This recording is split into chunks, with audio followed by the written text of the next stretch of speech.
ನಗುವಿನ ಒಡೆಯ power star Puneeth Rajkumar ಮರೆಯಾಗಿ 4 ವರ್ಷ ಕಳೆದು ಹೋಗಿದೆ. 4ನೇ ವರ್ಷದ ಪುಣ್ಯ ಸ್ಮರಣೆ ಪ್ರಯುಕ್ತ ಬೆಂಗಳೂರಿನ ಕಂಠೀರವ ಸ್ಟುಡಿಯೋದಲ್ಲಿರುವಂತಹ ಅಪ್ಪು ಸಮಾಧಿಗೆ ಪತ್ನಿ ಅಶ್ವಿನಿ ಮತ್ತು ಮಕ್ಕಳು ಕುಟುಂಬಸ್ಥರು ಪೂಜೆಯನ್ನು ಸಲ್ಲಿಕೆ ಮಾಡಿದರು. ಇನ್ನು ರಾಘವೇಂದ್ರ ರಾಜ್ಕುಮಾರ್ ಕುಟುಂಬ ಸಹ ಆಗಮಿಸಿ ಅಪ್ಪು ಸಮಾಧಿಗೆ ಪೂಜೆ ಸಲ್ಲಿಸಿದ್ದಾರೆ.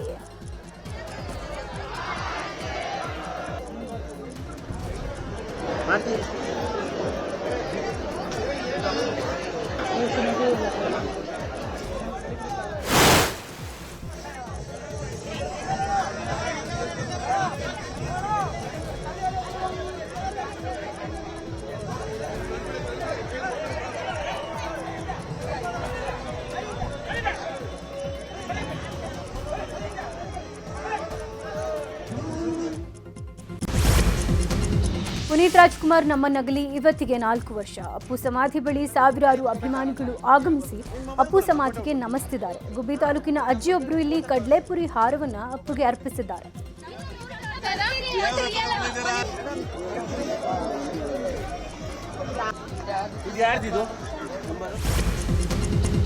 ಆಂಧ್ರಪ್ರದೇಶದ ಕರಾವಳಿಗೆ ಅಪ್ಪಳಿಸಿದ ಮೋಂಥಾ ಚಂಡಮಾರುತದ ತೀವ್ರತೆಗೆ ದುರ್ಬಲಗೊಂಡಿದ್ದಾರೆ ಜನರು. ಈ ಬಗ್ಗೆ ಹವಾಮಾನ ಇಲಾಖೆ ಮಾಹಿತಿಯನ್ನು ಕೊಟ್ಟಿದೆ. ಬಂಗಾಳ ಕೊಲ್ಲಿಯಲ್ಲಿ ಸೃಷ್ಟಿಯಾಗಿದ್ದ ಮೋಂಥಾ ಚಂಡಮಾರುತ ತೀವ್ರ ಸ್ವರೂಪವನ್ನು ಪಡ್ಕೊಂಡಿತ್ತು. ಆಂಧ್ರಪ್ರದೇಶದ ಕರಾವಳಿ ಪ್ರದೇಶವನ್ನು ಅಪ್ಪಳಿಸಿದ ಬಳಿಕ ತೀವ್ರ ಸ್ವರೂಪದಿಂದ ದುರ್ಬಲಗೊಂಡಿದೆ. ಆಂಧ್ರದ ಕರಾವಳಿಯಲ್ಲಿ ಕಳೆದ 6 ಗಂಟೆಗಳಲ್ಲಿ ಗಾಳಿಯ ವೇಗ 10 ಕಿಲೋಮೀಟರ್ ಇಳಿಕೆ ಕಂಡಿದ್ದು, ಆಂಧ್ರಪ್ರದೇಶದ ನರಸಾಪುರ, ಮಚಲಿಪಟ್ಟಣ, ಕಾಕಿನಾಡ, ವಿಶಾಖಪಟ್ಟಣದಲ್ಲಿ ಗಾಳಿ ಸಹಿತ ಭಾರೀ ಮಳೆಯಾಗ್ತಾ ಇದೆ. ಮೋಂಥಾ ಚಂಡಮಾರುತದಿಂದ ಆಂಧ್ರದ ಕರಾವಳಿ ಜಿಲ್ಲೆಗಳಲ್ಲಿ ಭರ್ಜರಿ ಮಳೆ ಆಗ್ತಾ ಇದೆ. ಭಾರೀ ಬಿರುಗಾಳಿ ಮಳೆ ಹಿನ್ನೆಲೆ ಕಡಲಬ್ಬರವು ಜೋರಾಗೇ ಇದೆ. ಇದರಿಂದ ಕಾಕಿನಾಡ ಉಪ್ಪಾಡ ಬೀಚ್ ರಸ್ತೆಯನ್ನು ಸಂಪೂರ್ಣ ಬಂದ್ ಮಾಡಲಾಗಿದೆ. ಇನ್ನು ಬಿರುಗಾಳಿಯ ರಭಸಕ್ಕೆ ದಡಕ್ಕೆ ಸಮುದ್ರದ ಅಲೆಗಳು ಅಪ್ಪಳಿಸ್ತಿವೆ. ಇನ್ನು ಬಿರುಗಾಳಿಗೆ ಮರಗಳು ಧರೆಗುರುಳ್ತಾ ಇದ್ದು ಹಲವು ಮನೆಗಳು ಮರಗಳು ಕೂಡ ಧರೆಗುರುಳಿವೆ. ಆಂಧ್ರಪ್ರದೇಶದಲ್ಲಿ ಮೋಂಥಾ ಚಂಡಮಾರುತ ಅಲ್ಲೋಲ ಕಲ್ಲೋಲವನ್ನೇ ಸೃಷ್ಟಿ ಮಾಡಿದೆ. ಕೋನಸೀಮಾ ಜಿಲ್ಲೆಯಲ್ಲಿ ಮರವೊಂದು ಮನೆ ಮೇಲೆ ಬಿದ್ದು ಒಬ್ಬ ಮಹಿಳೆ ಮೃತಪಟ್ಟಿದ್ದಾರೆ. ಇನ್ನು ಮರ ಬಿದ್ದ ಪ್ರತ್ಯೇಕ ಪ್ರಕರಣಗಳಲ್ಲಿ 2 ಗಾಯಗೊಂಡಿದ್ದಾರೆ. ಇಬ್ಬರಿಗೂ ಸ್ಥಳೀಯ ಆಸ್ಪತ್ರೆಯಲ್ಲಿ ಚಿಕಿತ್ಸೆ ನೀಡಲಾಗ್ತಾ ಇದೆ. ಆಂಧ್ರ ಸಿಎಂ ಚಂದ್ರಬಾಬು ನಾಯ್ಡು ಸೈಕ್ಲೋನ್ ಬಗ್ಗೆ ಕ್ಷಣದ ಮಾಹಿತಿಯನ್ನು ಕಲೆ ಹಾಕ್ತಾ ಇದ್ದಾರೆ. ಮೋಂಥಾ ಚಂಡಮಾರುತ ಎಫೆಕ್ಟ್ನಿಂದ ಹಲವು ರಾಜ್ಯಗಳ ಶಾಲೆಗಳಿಗೆ ಇವತ್ತು ರಜೆ ಘೋಷಣೆ ಮಾಡಲಾಗಿದೆ. ಆಂಧ್ರದ ಕಾಕಿನಾಡ, ಗುಂಟೂರು, ಪೂರ್ವ ಗೋದಾವರಿ, ಕಡಪ, NTR, ಬಾಪಟ್ಲ, ಕೃಷ್ಣಾ ಜಿಲ್ಲೆಗಳಲ್ಲಿ ರಜೆ ಘೋಷಣೆ ಮಾಡಲಾಗಿದೆ. ಇನ್ನು ಒಡಿಶಾದ 9 ಜಿಲ್ಲೆಗಳಲ್ಲೂ ಇವತ್ತು ಶಾಲಾ ಕಾಲೇಜುಗಳಿಗೆ ರಜೆ ಘೋಷಣೆ ಮಾಡಲಾಗಿದೆ. ಆಂಧ್ರಪ್ರದೇಶದಲ್ಲಿ ಮೋಂಥಾ ಚಂಡಮಾರುತದಿಂದ ಭಾರೀ ಮಳೆ ಆಗ್ತಾ ಇದೆ. ಇದರಿಂದಾಗಿ ಪ್ರಕಾಶಂ ಜಿಲ್ಲೆಯ ನಲ್ಲಮಲ್ಲ ಬೆಟ್ಟಗಳ ಬಳಿಯ ಭೈರವ ಕೋಣ ಜಲಪಾತಕ್ಕೆ ಜೀವ ಕಳೆ ಬಂದಿದೆ. ಬೆಟ್ಟದ ಮೇಲಿಂದ ನೀರು ಧುಮ್ಮಿಕ್ಕಿ ಹರಿಯುತ್ತಾ ಇದೆ.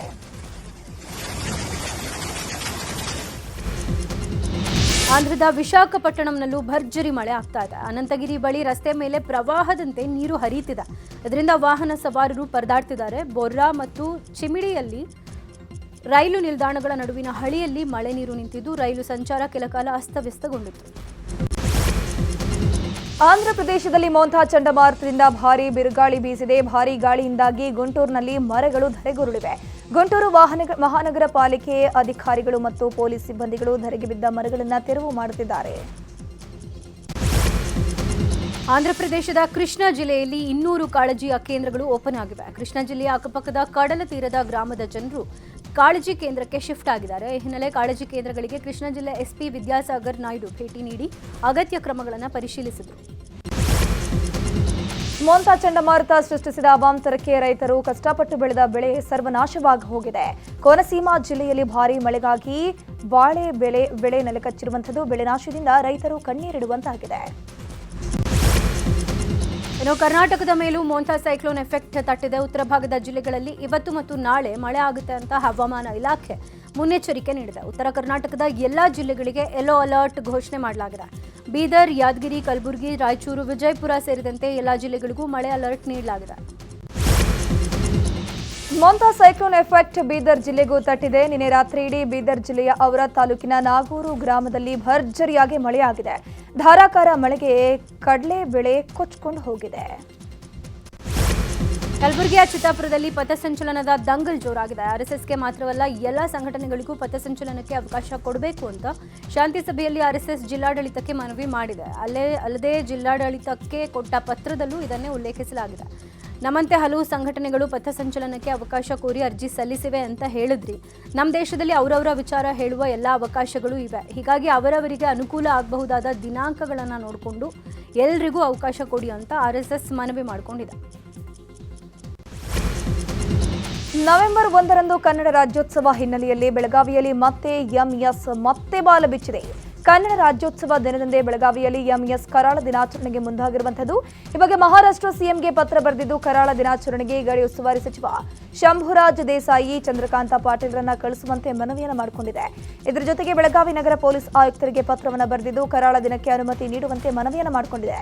ಇತ್ತ ಕರಾಳ ದಿನಕ್ಕೆ ಅವಕಾಶ ಮಾಡಿಕೊಡದಂತೆ ಕರ್ನಾಟಕ ರಕ್ಷಣಾ ವೇದಿಕೆ ಖಡಕ್ ಎಚ್ಚರಿಕೆ ಕೊಟ್ಟಿದೆ.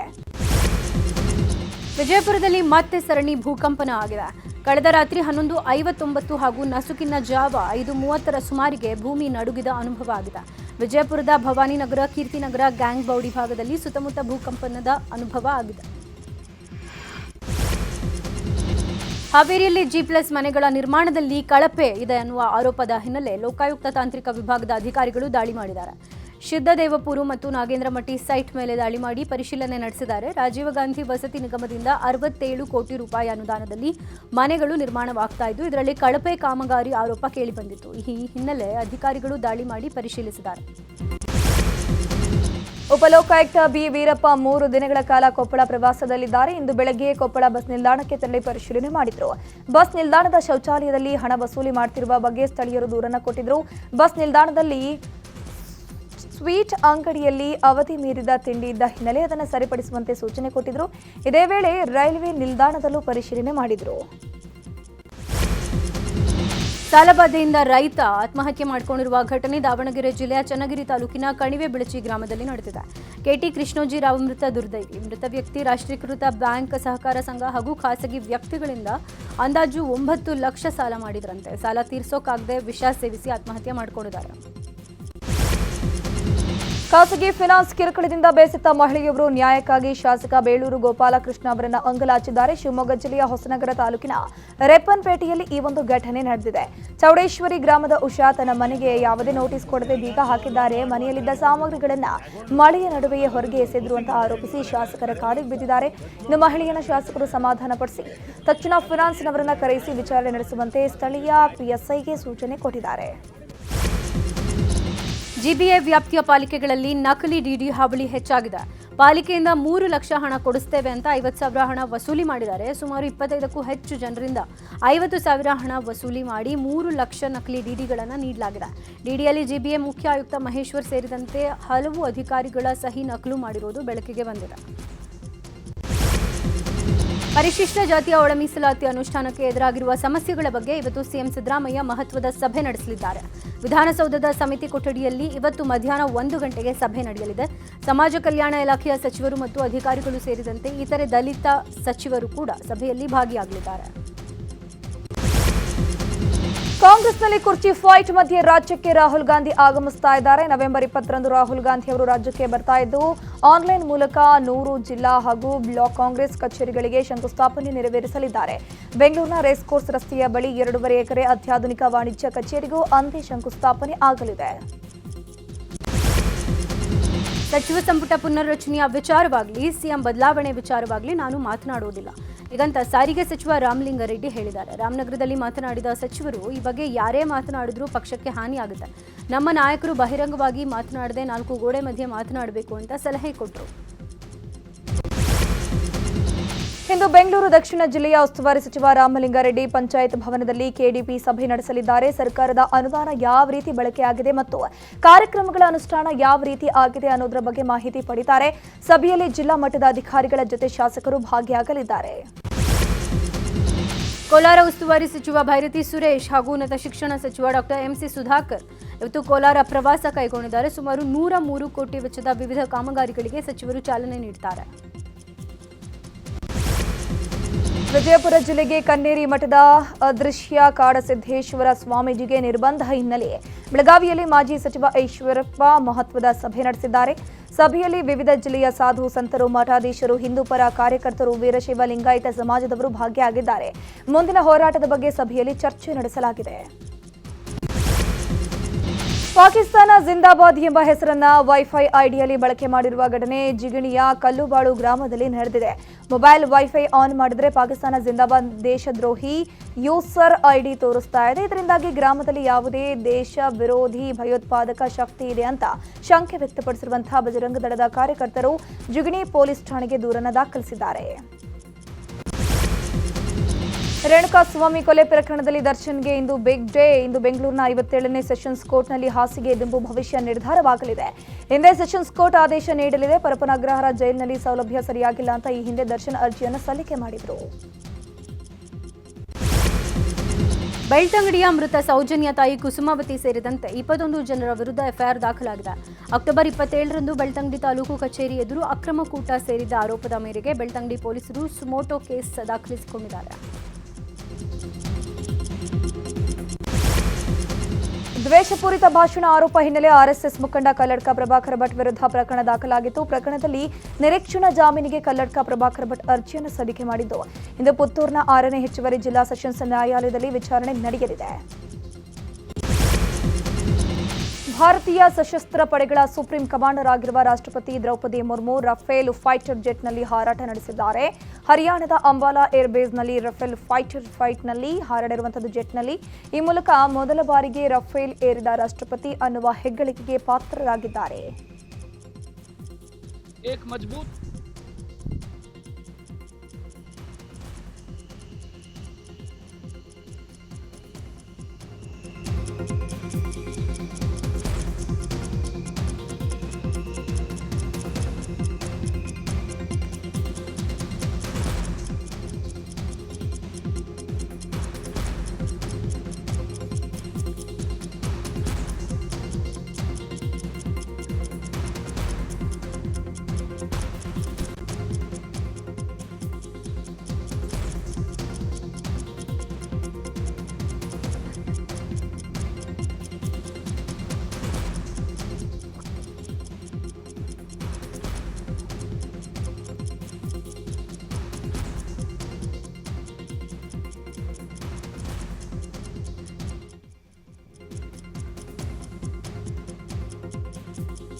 ಬಿಹಾರ ಚುನಾವಣೆಯ ಅಖಾಡ ರಂಗೇರಿದೆ. ಇವತ್ತು ರಾಹುಲ್ ಗಾಂಧಿ ಮುಜಫರ್ಪುರ ಮತ್ತು ದರ್ಭಂಗಾದಲ್ಲಿ ಪ್ರಚಾರ ನಡೆಸ್ತಾರೆ. ರಾಹುಲ್ ಜೊತೆ ಮಹಾಗಠಬಂಧನ್ ಸಿಎಂ ಅಭ್ಯರ್ಥಿ ತೇಜಸ್ವಿ ಯಾದವ್ ಕೂಡ ಭಾಗಿಯಾಗ್ತಾರೆ. ಬಿಹಾರ ವಿಧಾನಸಭಾ ಚುನಾವಣಾ ಅಖಾಡ ರಂಗೇರಿದೆ. ಇಂದು ದರ್ಭಂಗಾದಲ್ಲಿ ಅಲಿನಗರ ಕ್ಷೇತ್ರದಲ್ಲಿ ಕೇಂದ್ರ ಗೃಹ ಸಚಿವ ಅಮಿತ್ ಶಾ ಪ್ರಚಾರ ನಡೆಸಲಿದ್ದಾರೆ. ಅಲಿನಗರ ಕ್ಷೇತ್ರದ ಅಭ್ಯರ್ಥಿ ಮೈಥಿಲಿ ಠಾಕೂರ್ ಪರ ಪ್ರಚಾರವನ್ನು ಮಾಡಲಿದ್ದಾರೆ. ಇನ್ನು ಸಿಎಂ ಯೋಗಿ ಆದಿತ್ಯನಾಥ್ ಹಾಗೂ ರಕ್ಷಣಾ ಸಚಿವ ರಾಜನಾಥ್ ಸಿಂಗ್ ಕೂಡ ಬಿಹಾರದಲ್ಲಿ ರ್ಯಾಲಿ ನಡೆಸಲಿದ್ದಾರೆ. ರಾಜಸ್ಥಾನದಲ್ಲಿ ಪುಷ್ಕರ್ ಜಾನುವಾರು ಮೇಳ ನಡೀತಾ ಇದೆ. ಜಾನುವಾರು ಮೇಳದಲ್ಲಿ 23 ಕೋಟಿ ಮೌಲ್ಯದ ಕೋಣ ಹಾಗೂ 15 ಕೋಟಿ ಮೌಲ್ಯದ ಶಹಬಾಜ್ ಕುದುರೆ ಪ್ರಮುಖ ಆಕರ್ಷಣೆಯಾಗಿದೆ. ಇನ್ನು 35 ಲಕ್ಷ ರೂಪಾಯಿ ಬೆಲೆಯ ಯುವರಾಜ್ ಎಂಬ ಕೋಣ ಎಲ್ಲರ ಗಮನ ಸೆಳೀತಾ ಇದೆ. ಏಕದಿನ ಸರಣಿ ಮುಕ್ತಾಯದ ನಂತರ ಇವತ್ತು ಭಾರತ ಹಾಗೂ ಆಸ್ಟ್ರೇಲಿಯಾ ತಂಡಗಳು ಟಿ20 ಸರಣಿಯಲ್ಲಿ ಮುಖಾಮುಖಿ ಆಗ್ತಿವೆ. ಆಸ್ಟ್ರೇಲಿಯಾದ ಕ್ಯಾನ್ಬೆರಾದ ಮನುಕಾ ಓವಲ್ನಲ್ಲಿ ಟಿ20 ಪಂದ್ಯ ನಡೆಯಲಿದೆ. ಆಸ್ಟ್ರೇಲಿಯಾದಲ್ಲಿ ಮೊದಲ ಬಾರಿಗೆ ಸೂರ್ಯಕುಮಾರ್ ಯಾದವ್ ಭಾರತ ತಂಡವನ್ನು ಮುನ್ನಡೆಸುತ್ತಿದ್ದಾರೆ.